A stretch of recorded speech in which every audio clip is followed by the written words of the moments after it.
Thank you for having me. It's amazing. You know what? It's so great that you're here. And, I got to send a special shout out to STG. Thank you guys for keeping us informed about what's going on and keeping us plugged in and connected. One of the things that we really care about here at Converge is, not only building that bridge so that our community understands all of these amazing shows that STG brings are a part of community, but then getting to sit down with folks like yourself to shine a light on your history and your legacy. Mike, I'm in awe, man. I was reading your bio and I'm like, oh my gosh, tell us about some of your career highlights. Yeah, I mean, I've been very fortunate. My big break came working for Dr. Dre back in the late 90s, early 2000s. So he had just started Aftermath, and that's when Eminem and 50 Cent and The Game and all those great, rappers, but then also with Mary J. Blige and Gwen Stefani. So Dre gave me my big break and kind of put me on as a producer and a songwriter. And from there, I got to, work with people like Maroon 5 and, I don't know, all of it, Fiona Apple. I also got to work with more recently a group like 21 Pilots. And then, guys like Lin-Manuel Miranda came calling, and fortunately, movies like Encanto worked out. And, so yeah, it's been a big journey for me too. I think back on it sometimes and I'm like, how did all this work out? But I'm super grateful. I'm gonna tell you right now, anybody with that pedigree would be super grateful because you understand that it's also people really recognizing your talent and your particular aesthetic. When we talk about music producing and songwriting, it comes from a personal place oftentimes. And what makes somebody great is just a little bit of a hair's different from somebody who's still trying, right? Yeah. And so tell us about the work that you did before you even got recognized, and how I was just telling you, consistency, I think, is key. Yeah. You got to stay on your craft. Yeah, absolutely. I mean, well, when I was younger, my goal was to be a bass player. I wanted to be in a rock band. And as I got a little bit older, I wanted to be a jazz musician. And in my approach to learning my instrument was just, I was obsessed with it. And I lived and slept and dreamt, and, everything I wanted to do was just be a great musician. And so a lot of that dedication sort of created certain habits. And as some of the production work started to happen, I kind of applied those same habits, where I knew I had to be focused, I had to be consistent, I had to make sure that I improved, and not just sort of, if something great happened, not to go, okay, well, hey, I made it, now I can just sort of coast. You really have to be on your grind and really look at ways that you can continue. Because once something like that happens, it's almost sort of like, when Kobe Bryant said he won that first championship, it was like, okay, how do I get my second? You want to make sure you're doing things to keep that dream going. And I'm fortunate I've been able to do this for 20 plus years. Wow. I mean, it says a lot because we have seen a lot of great folks kind of come and go. I was just having a conversation last night with a friend talking about the amazing work of Jay Dilla, right? Oh, wow. And like, oh my gosh, somebody who's, their work took them to the Smithsonian. And like, there's music theory written about how this guy was producing, and Questlove calling him just like literally the best producer ever. What were some of your influences as you kind of took your musical skills over to like actual producing? Yeah, well, like I mentioned, I got to work with Dr. Dre for about 11 years.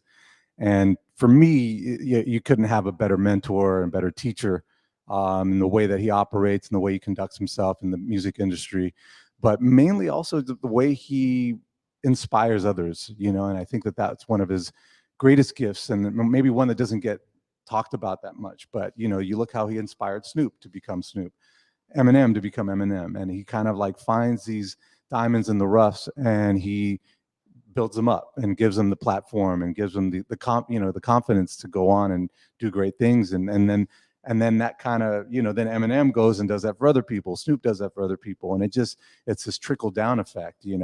I remember watching the movie they did, Straight Outta Compton, and you start realizing like, wow, what Cube and Dre and all of those people did. They didn't have any connections. They didn't have anybody saying, hey, here's, I'll hook you up and I'll introduce you. Like, they just did it themselves. But once they built themselves up, once they built themselves up, they went out and found people that they can help as well. And and that made a big impact on my life, and I try and do the same for others. When I'm given this platform, I try and find ways that I can give back and help out other artists or other young up and coming musicians.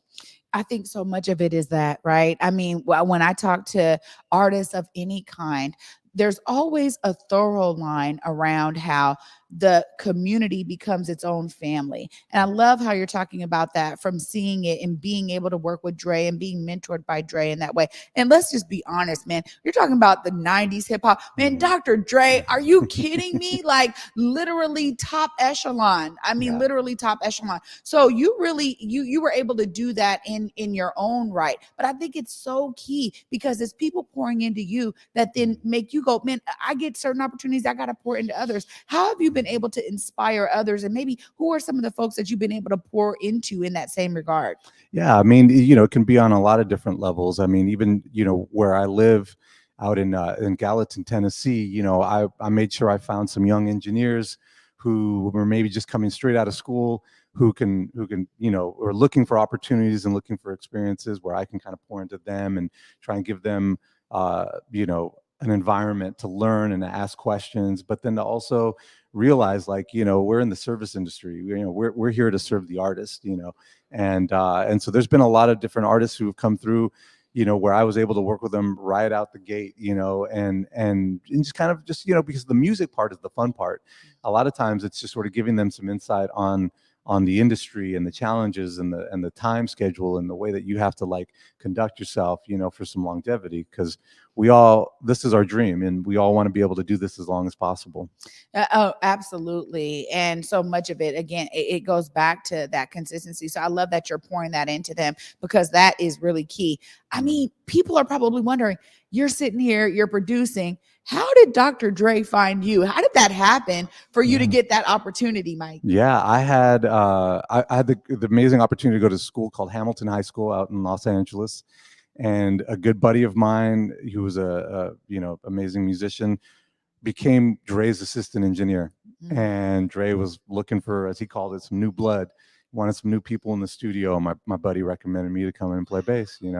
And in the beginning, I thought, okay, I'll come and play some bass lines on some records, and then that would be it, and whatever, but it turned into an 11-year collaboration, and many incredible moments, and the music is one part of it, but it's more just being in that room and feeling that spark when it happens, and seeing Dre light up, and seeing the artists light up, and and I enjoy getting to be behind the scenes. I don't need the spotlight so much. I like getting to be behind the scenes and have my sort of my ambiguity. Maybe people recognize the name, but I don't necessarily need all the attention. But when I get to be in a room and you see that magic happen, it's just everything I live for sure. As a performer myself, and I was telling you a little bit before the show, growing up as like this theater kid, I knew from a really young age that I wanted to either be in front and or behind the camera, like just being so inspired by folks. And I remember that first spark for me. I talk about it oftentimes here, of seeing a local, actress in a play here and just being like, whoa. So you're so right about that moment when, because when it's right, when you're in the pocket, and when it's like, oh man, you got to do a lot of tweaking to get there, but then you hit that pocket and it just takes off. So I love how you explained it in that regard. Now, I mean, you're talking about big time hits here, not only Dr. Dre and all the names you mentioned in the music world, but Encanto. Let me just tell you. Okay, so look, my son, he goes to a school where he's learning Spanish, right? He's 8 years old. And so my friend was telling me, oh my gosh, the movie Encanto, it's beautiful. So I'm like, son, put on Encanto.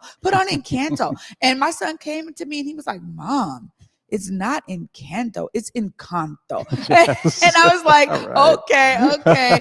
But tell us about that experience for you, because it's very different in terms of, the output. I'm sure your work ethic is very similar, but tell us about being able to do something like that. Well, I had the good fortune of meeting Lin-Manuel Miranda many years ago, and Lin, anytime he calls and asks me to do something, I just say yes, and then find out the details later. And it turned out, he wanted me to be a part of co-producing the music for this movie Encanto, and I was starting to get the idea like, okay, wait, this is a big Disney release. This isn't, whatever. I just knew if Lynn is involved and Disney's involved, this is going to be very special.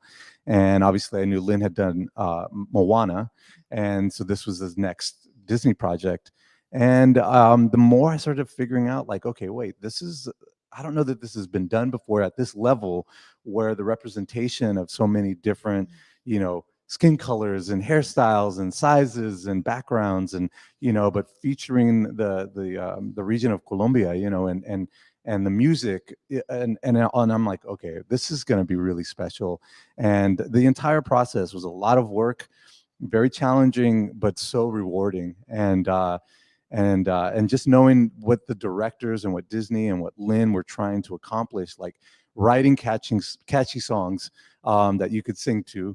The visuals were amazing, but really the messages. There's so many amazing layers of messages that this movie is, intertwined, and I'm really proud to have been a small part of it, and knowing that there's another generation that's going to have this movie for them to look back on and to learn maybe some lessons and to have some fun. And but yeah, it was an incredible experience, and it continues to be, I love getting to hear stories where people tell me that their kids listen to it all the time, and and I feel like that's something that they'll take with them, and I got to be a small part of that.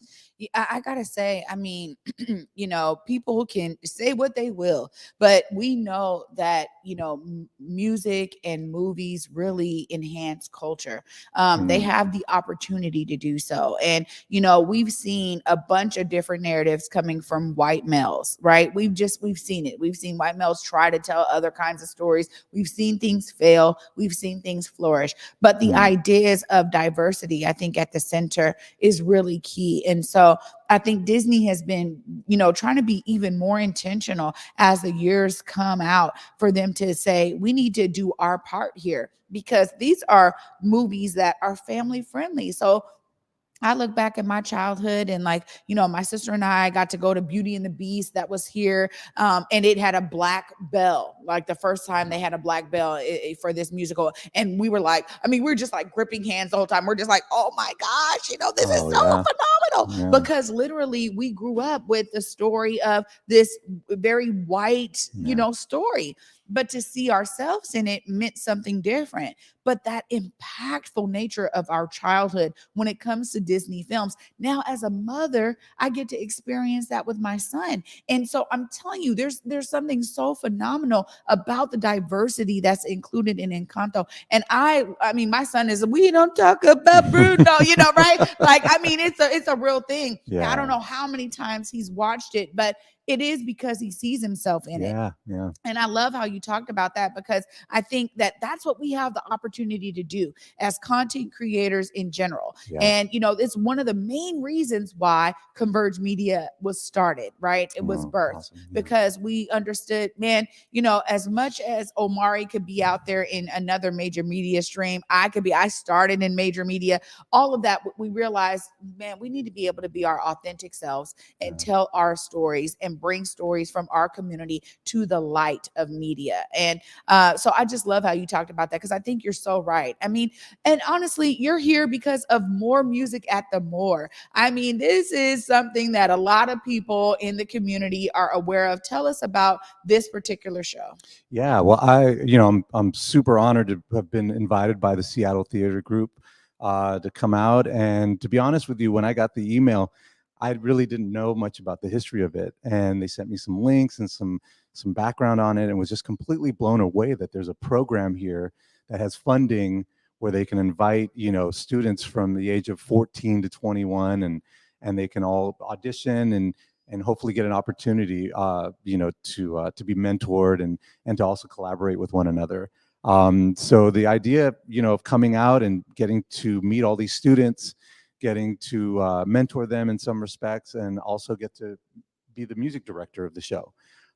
It's just been amazing. And, I've only been working with them for about 3 days.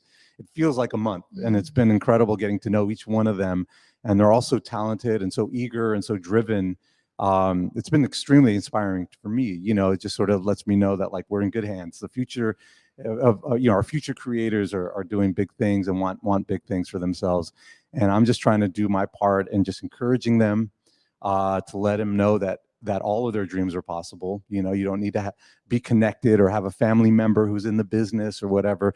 You can come from anywhere, any background, any skill level, and achieve that goal of hopefully being a creator, being an artist. And it's been fantastic. I just think the intentionality of STG is so on point. I really have heard from people in community. Like now we have this amazing partnership with STG, but I've heard from people in the community about, man, no, they reached out to us. Northwest Tap Connection is one of those groups where it's like, no, when they do the dance this, and they're like, no, we go through STG. The ideas of really being embedded in community, I think, is so key. But for them to also understand that when it comes to young musicians, they need to see somebody who's made it their life's work, like yourself. Because I talk about this all the time, that some of the most inspiring things are for people to understand, now look, I was just like you, but I now have this pedigree of work. That doesn't define who I am, but just know that it's possible for you too, at a high level, right? Because seeing is believing, right? And it's something I talk about here all the time as we build more and more of a creative economy here for Washington State when it comes to film. So I'm like, look, we need to be able to produce some major films here just to get young creatives to understand I don't got to leave my hometown in order to make it, which I think is something that a lot of people feel here in the Pacific Northwest. What are some of the words that you could say to some of these young creatives to understand that, like you just said, coming from anywhere, it's really about them being on their game and being consistent with their work ethic? Yeah, that's key right there. That last thing you said, the consistency in your work ethic, and hopefully you find something that you love so much that you have to do it. And you're not being told by your parents to do, and you're not being forced or whatever. For me, a big motivation too, as I was younger, was finding other like-minded artists and creators and people who had the same dream as me. And they maybe had some were more skilled than I was. And so I had them to sort of look up to and go, man, I want to be good enough to be able to play with them, or for them to think that I'm cool or good enough to be, part of their group or whatever. And so finding those other, those other musicians my age was huge. But, at the end of the day, I knew that this was my dream. I knew that this was my love and my passion. I just kept working on it and working on it.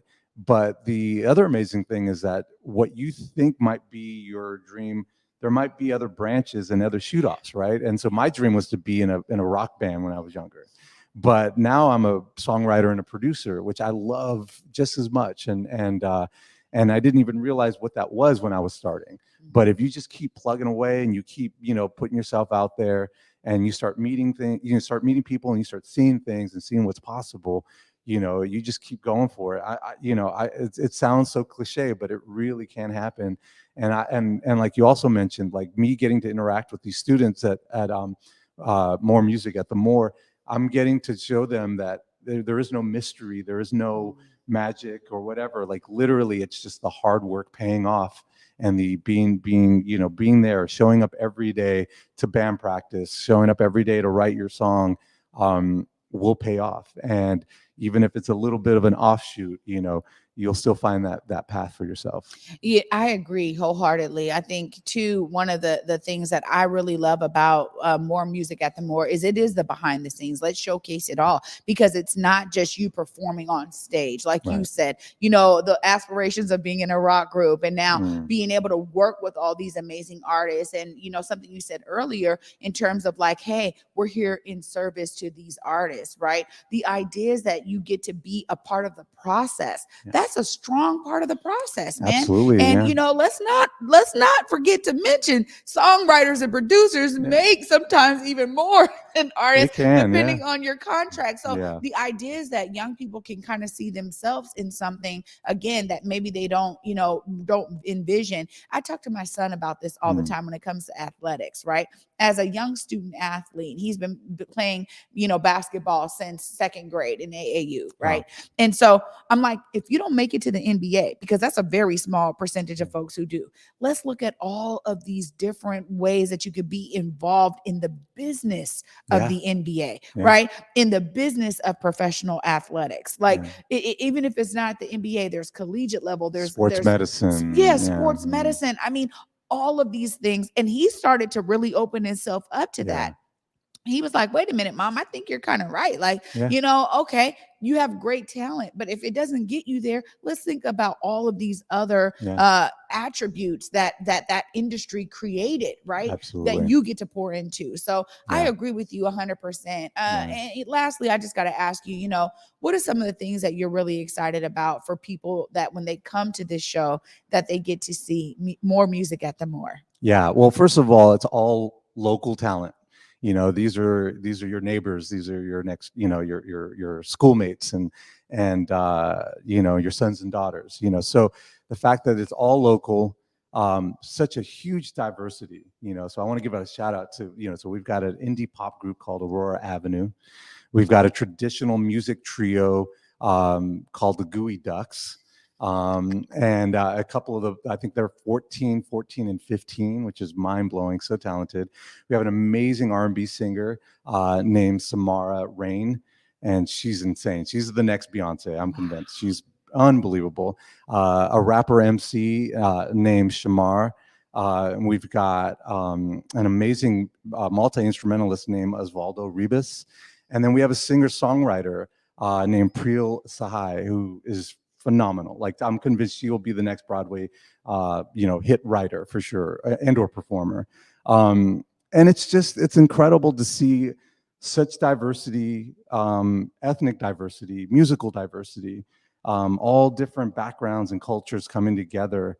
And the other beautiful thing is they've all written a lot of original songs, and as they get put into this melting pot, they all start to realize, like, well, hey, maybe if you come play on this song, or hey, maybe if I come play on your song, and all these collaborations start to happen, and that's really where the magic is.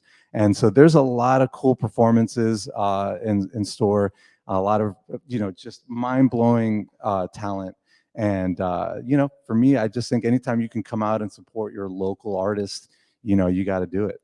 You gotta do it. Yeah. Absolutely, Mike. I agree with you 100% on that. And I think too, here in Seattle, we have to do a better job of supporting our local artists. We have to do a better job of letting them know that they are as great as all of these people that we have on our iTunes, Apple Music, Spotify, whatever, Google Music, whatever we do, but that they are the ones that we also want to be supporting. And every day on this show, we end our show with Shayna Shepherd. She's going to give us a little bit of hope at the end of the show. Awesome. And it's just our way here at Converge to say, we see you, Shayna. Like, you're doing amazing things, out on tour, was at South by Southwest. She's phenomenal. And the people that she works with, in terms of bandmates, they're all amazing as well. But we have to be able to showcase that to our local talent, that we do appreciate their artistry and that we support them here. Again, because I think Seattle has